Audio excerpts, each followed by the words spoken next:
여러분 반갑습니다. 오늘은 광화문의 분노, 좌파를 삼킨다 라는 주제를 가지고 여러분들에게 말씀을 드리겠습니다.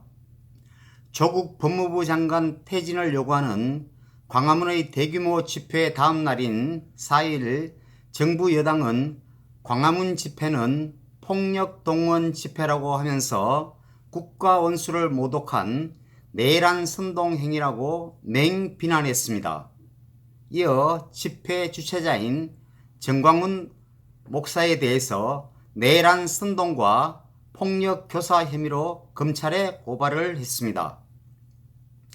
광화문 촛불의 분노로 탄생한 이 문재인 정권이 이번 집회에서 조 장관 일가의 뻔뻔한 행태에 대한 국민의 성난 목소리를 내란이라고 몰아붙이고 있습니다. 문재인 대통령의 조국 장관 임명 강행 이후 국민은 조국에 대해서 찬반으로 두 갈래로 갈려 온 나라가 두동강이 나고 여야는 사생결단식으로 대치하는 극단적 국론 분열 사태로 치닫고 있습니다. 그런데도 그 원인을 제공한 문재인 대통령은 아무 입장도 밝히지 않은 채 수수방관하고 있습니다. 과거 권위주의 정부가 민주화 요구에 대응해 사용했던 표현과 조치를 현 집권층이 광화문 집회 참여 시민들에게 그대로 사용하고 있다는 지적도 나오고 있습니다. 이낙연 국무총리는 이날 광화문 집회에서 수십 명이 폭력을 휘두르고 성추행과 문화재 훼손도 있었다라고 하면서 엄정하게 조치하고 법에 따라 처벌하라고 이야기를 했습니다. 이렇게 총리가 직접 사법 처리를 지시한 것입니다. 지난달 28일 서초동 촛불 집회에 대해서는 뜨거운 민심 표출이라고 평가했던 것과는 완전히 상반된 평가라고 할 수 있습니다. 그리고 더불어민주당 이해찬 대표는 국가 원수에 제정신 운운한 것은 정신 나간 사람이 아니냐라고 하면서 황교안 대표에 대해서 비난을 했습니다. 이렇게 사태는 갈수록 악화가 되어가고 있지만 국정 최고 책임자인 문재인 대통령은 오늘도 침묵했습니다. 문재인 대통령은 서초동 촛불 집회 이후에는 검찰 개혁을 바라는 국민의 목소리가 높다면서 윤석열 검찰총장에게 검찰 개혁을 지시했습니다.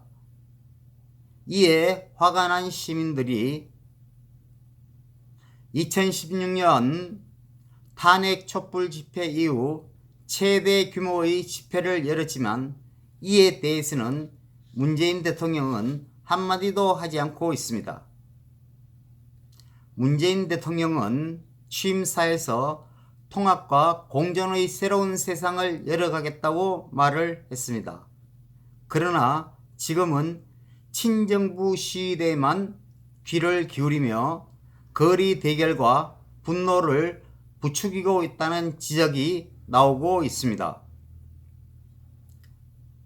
이번 사태의 시작은 문재인 대통령의 조국 법무부 장관 강행에서 시작이 된 것입니다. 지난 대선 때에 유행했던 대깨문이란 말을 일반 국민들이 많이 사용하고 있습니다. 대가리가 깨져도 문재인이란 첫 글자만 따서 만든 이 말은 선거 고의자 당시 문재인 후보 지지자들을 가리키는 말이었습니다. 그때 당시에는 재미도 있고 저돌적으로 싸운다는 의미가 담겨 집단적 결속력을 강화하는 효과를 발휘하기도 했습니다. 이 대깨문을 다시 광장으로 불러낸 것은 조국 법무부 장관입니다.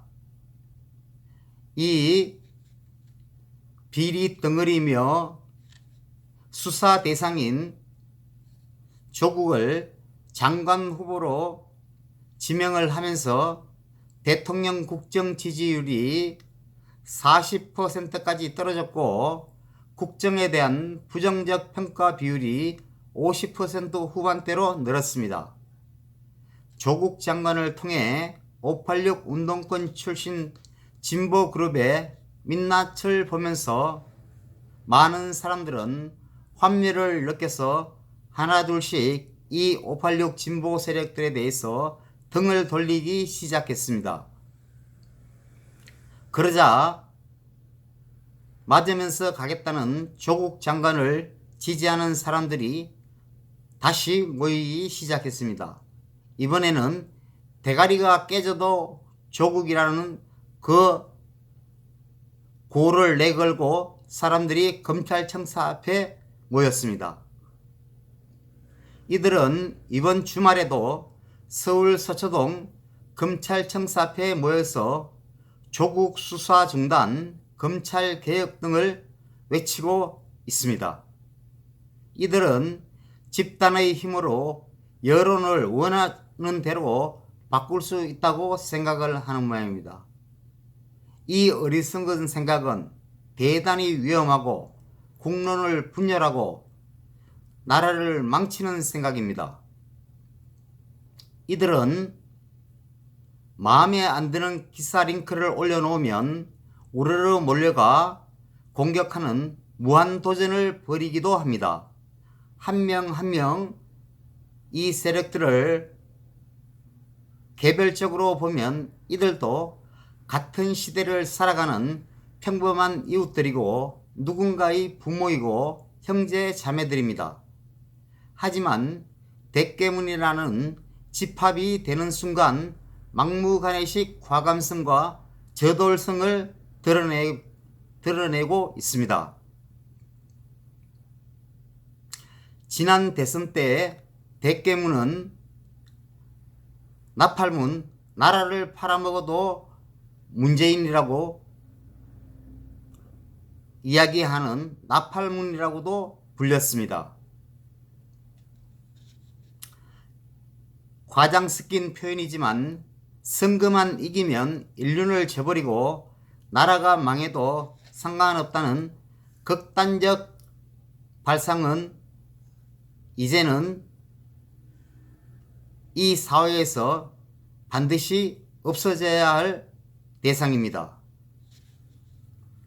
조국 사태가 이어지고 남북 관계에 집착하는 현 정부의 모습을 보면서 정말 인륜을 저버리고 나라가 망해도 상관없다는 사람들은 없는지 아주 궁금해졌습니다.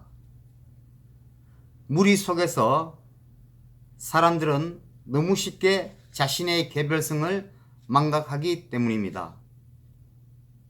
이제 문재인 대통령은 결단을 해야 할 시기에 왔습니다. 조국 법무부 장관을 사퇴시키고